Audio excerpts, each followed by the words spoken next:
yard pickup. Under 1 minute to play now. Back to Lepke again. And Lepke all alone into the end zone.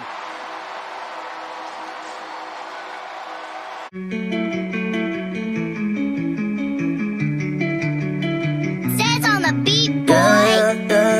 Yeah. Cause he want a light. Headlights, I've been with midnight through the city. I've been going through some things, trying to get my mind right. Push the bucket to the lip, push that bitch into the fence. Gotta get the full control, gotta get my mind right. Headlights, I've been with midnight through the city. I've been going through some things, trying to get my mind right. Push the bucket to the lip, push that bitch into the fence. Gotta get the full control, gotta get my mind right. Yeah. What's going on, Cowboys faithful? It's your boy DMV back with another one. You're right. You read the title right. This is me making a case for Hunter Luepke to make the final 53. Now, for those that are new, you guys might not know how I feel about this cat as far as what he can bring to this team. But I've always felt that he had a different skill set that is needed on this team. A certain type of toughness that Mike McCarthy teams in Green Bay, the successful ones, have had. You know, guys like John Kuhn and other role players. I feel like Hunter Luepke could fit that mold for the Dallas Cowboys. And he also has some skills on top of that that I really didn't know until I really looked at him in yesterday's game. And I've been hearing about his athleticism and his sneaky, ability to make things happen in open space. But I had opportunity to see it yesterday, and we're really going to look at that today. Before you do anything else, man, make sure you like, comment, subscribe, and let's get into it. Those that don't know, I was a college running back, so it brings me joy to break down running backs. And here is just a simple 2-yard run, right? And it looks like a simple 2-yard run, but I'm going to analyze it as a running back coach would in the film room. So we're going to get a pull from the backside guard here, and this backer is actually going to do an excellent job of filling this gap right here. So he's going to sidestep it, put his shoulders down and lean forward and get us two. So sometimes as a running back, you're going to have to get us two when, we're dead to rights here. And on this play, it's just a play action, and he has the backside A gap.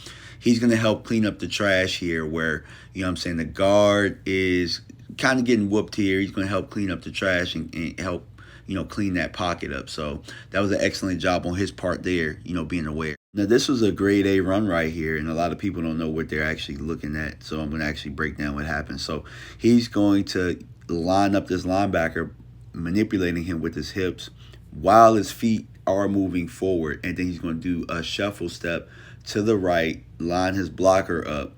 And that's what creates the lane here. So, I talk about it all the time, pressing the line of scrimmage, manipulating the backers, and he does a great job here. And similar to that run that got stuffed before, we have the backside guard pulling. This time, he's going to manipulate the backer again. The culprit is going to be this guy right here. Now watch how he's able to dip in and then dip out as he's moving forward. Look, moving forward, then he's going to dip out. And then he's going to fall forward. Now, 3rd and 2 run here, man. Our backside just gets whooped with Let's Go in the guard on the right side.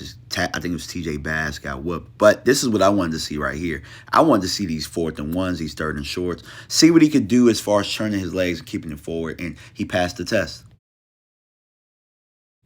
Now, this run right here actually caught me off guard. It looks like it's just a simple inside run here, but he shows some vision here. So, like I said, press the line of scrimmage. Now he's going to sidestep right here. Now, if he's a little bit lower with his pad level, he might be able to get a lateral a little bit better. And if we get a better block here, but that vision there, he actually set that up, and that's a hell of a run right there. These preseason games set up situations that you won't necessarily get in practice, and I wanted to see, again, we want to see if he can pass the test. Pass blocking, this is what we want. He takes away the inside threat on this, this game by the linebackers. Again, this is the game right here. He passed the test because he takes the inside guy, which is the most dangerous, allows Greer time to get this off for the first down. Good job, Hunter Luepke. You guys will remember this play, but this is the type of skill set that we're talking about that we need from him. You know what I'm saying? And look, this is just a 2nd and 25 in a 2-minute drill. This is him helping us cut it in half. This is him being another safety valve here, making a guy miss. You know what I'm saying? Making a play. This is a chunk play right here. Look at this, man. Yikes. Get him up out of there. That's what I'm talking about, man. So I told you guys to remember that one play. Dak is going to come right back to it, and he's going to score the touchdown here. You know what I'm saying? Excellent setup by Dak, calling plays. Dak was not afraid to go back to plays that worked previous to the skill set of his guys. And the guys performed yesterday. And again, it's caught me off guard. Watch how he bends this zone back. You know what I'm saying? Like, you would see a guy with his body type and not believe that he could make runs like this, where he's bending it back, where he's making lateral cuts while moving forward. He definitely has he actually has running back, like actual running back moves and athleticism. I know somebody made fun of that term, me saying athleticism. You might hear it 5 more times, athleticism, but he does have he has a sneaky skill set when he does do it, or when it's showcased like it was yesterday. Now, my case for him making the final 53 isn't that I think he should be our Zeke replacement, right? Because the things that Zeke was able to do, you know, it's really hard to replicate that out of one back, right? But you can have multiple guys do that, right? You can have some guys with that. And now I'm talking about young Zeke here. We have guys with explosion. We have Tony Pollard. We got Deuce Vaughn, right? You know what I'm saying? But that thumper, the guy that can, you know, keep the feet churning, you know what I'm saying, that has the big body, the strength, you know, that's where you have Hunter Luepke step in here. But it's not just that, right? Because that's what we liked about Zeke. We liked that he could score 12 touchdowns. He had a nose for the end zone. We loved that about him.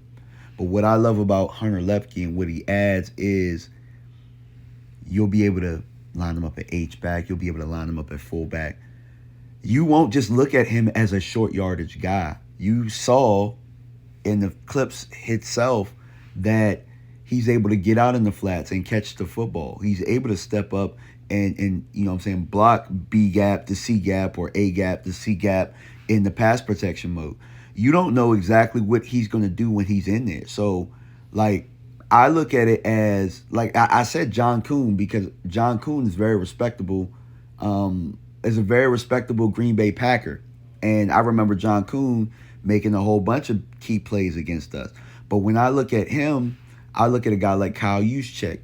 And remember, or if you guys don't remember, I did a film breakdown of the 49ers last year, their offense. And Kyle Juszczyk was a Swiss Army knife.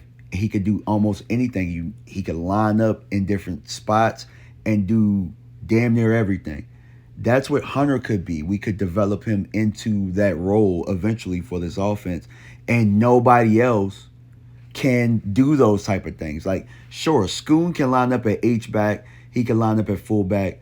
McEwen can line up at fullback, but they cannot run like him. So he offers that ability to be able to run, to catch, to make running back one moves and reads in the backfield. We don't have anybody else that can do that. So I was looking at a Tuck tweet yesterday about him being upset as to why they showcased Lepke this way, because now it's like they're going to be 4 running backs on the roster, or, you know, now they have to carry 4.